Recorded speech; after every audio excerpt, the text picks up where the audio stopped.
today we're going to talk about seeds, going through your seeds that you saved hopefully from this spring, and if not, we'll tell you you can save seeds, they can last for years, how to store them, and also some things that you can plant now. We're going to plant some vegetables today, some kale and some perpetual spinach, which is actually a cross between chard and beets, and this will grow throughout the winter. And the other thing to think about planting, and I've already planted these things in my landscape, are native flowers. Think about a native flower is going to disperse its seeds, and those seeds are going to be out all winter, and those plants emerge in the spring. So we're going to copy nature, and we're going to plant some native plants. And so some examples here of flowers you may want to seed right now are milkweed, which is for monarch butterflies. You can do black-eyed Susans, blue flax, feverfew. Calendula is a really pretty flower. One caution, it does spread a lot, so you want to keep an eye on that. Globe thistle is another one I want to have. It makes a really nice cut flower. So I've put these in my landscape so they will emerge next spring.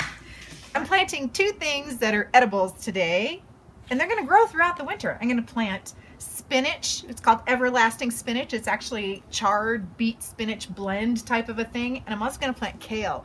And if you've ever grown kale, you know that it will survive anywhere. So for this kale and for the everlasting spinach, the seeds are really small. So that means that we plant them very shallowly. I'm not going to be scientific about this today. I'm just going to sprinkle them in. And I'm going to barely cover them up and pat them down. Just make sure I label what I did so I don't think I have weeds growing here in the winter.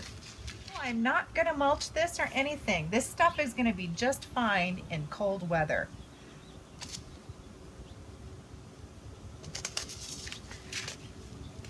And they have seeds left over, and I'm going to save these for next year. So if you have seed that's left over from earlier this year, there's no reason to throw it away. I know they say they're packed best for like 2016 or 2017, and that's true. The germination rate for all that seed, you would expect that to be high. But you can keep seeds for years, maybe up to 10 years or even longer. The key is to keep them cool and dry and dark. So the way that I do that in the wintertime is I put them in plastic bins.